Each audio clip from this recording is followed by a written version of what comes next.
In this video, I want to answer a question I got from a Gym Army member on Facebook about what my opinion is on cheating on your diet. Now, I may be back in the hospital from complications from my quadriceps tendon rupture, but I'm using the downtime wisely to answer the questions that I'm getting from the Gym Army. Now, most Gym Army members should know that given the way I love to have fun with food, donuts, pies, ice cream, that cheating on your diet is not only fun, but it's actually important for staying on the diet and the results that you can expect. Now, if done properly, cheating on your diet can actually enhance the results that you can expect. When it comes to dieting, if a diet is unrealistic for an individual, meaning that they have to avoid most of their favorite foods indefinitely, then it's really a recipe for failure. Plus, there's never any reason to not be able to enjoy the foods that you love as long as you do so properly. And having a built-in cheat day helps people police themselves better during the other days of their diet. Most people want to feel like their cheat meal or cheat day is a reward. And having that to look forward to means you can be that strict on your diet leading up to your cheat day. But cheating on your diet is not only important for your sanity and for sticking with the diet, cheating can also work to enhance your fat loss, believe it or not. Now let's take an example of low-carb diet. When you drastically reduce your calories and your carbs for long periods of time, your metabolism slows down. That's because as you lose more body fat, the body wants to conserve that fuel for energy.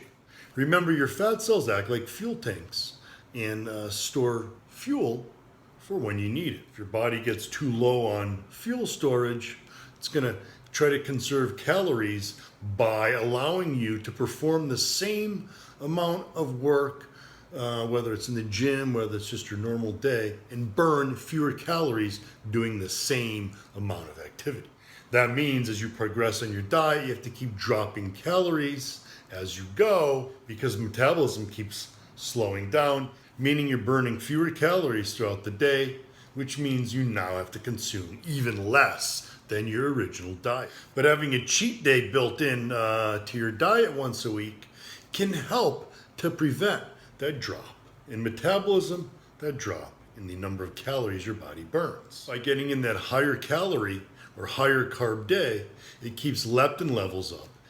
Leptin is a hormone produced by the fat cells that helps to keep metabolism up and hunger down.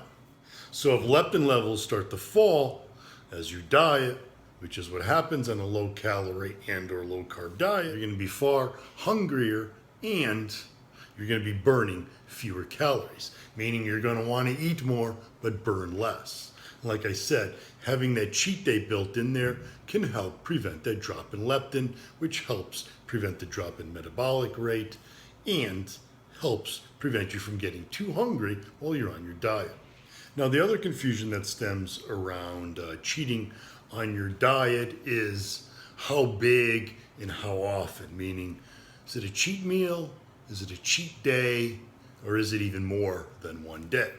How big and frequent your cheats can be really depends on several variables. The diet you're on, your goals, and the way your body responds to those cheat days. Now, as far as the type of diet goes, if you're on a low carb diet, then you definitely want to include a high carb day where you're going above 2 grams per pound of body weight or more about once per week. If you maintain a strict low carb diet without having any high carb days, you can be certain that your leptin levels are going to start dropping, as will your metabolic rate. But if you're following a more typical diet where total calories are cut and it's not based on certain macros, but all macros, fat, carbs, and protein are being lowered, then the amount of cheating you're allowed is really going to depend on factors like how much body fat you're currently holding and how long you've been dieting. Now, if you're a male at 10% body fat or under, or a female at around 20% body fat or under, then you can try adding an entire cheat day to your diet. However, if you're a male who's above 10% body fat or a female who's above 20% body fat, then I would suggest adding a cheat meal and seeing how you respond. Now, the nice thing about dieting is it's pretty easy to see if you need to make a change and what that change should be.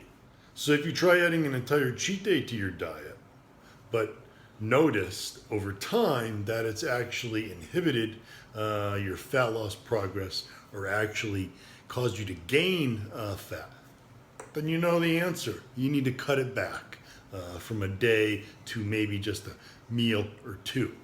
Now, on the flip side of that, if you've tried adding a cheat meal and it has not inhibited your fat loss at all, even enhanced your fat loss, then you can consider adding either an extra meal or even trying an entire cheat day. And even the same applies for those of you who've added an entire cheat day. If you've added an entire cheat day to your diet and you're still continuing to make great progress in fat loss, you can even consider increasing the frequency of your cheat meals from once a week to maybe once every 4 or 5 days. All it requires is being honest with yourself.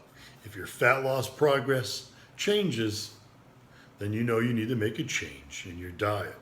Be realistic with your diet and honest with yourself, and you'll be able to use cheating on your diet to not only enjoy some fun foods, but to actually maximize your results. Hope this video helped anyone who has a similar question when it comes to cheating on the diet. And as always, guys, stay Gym Army smart.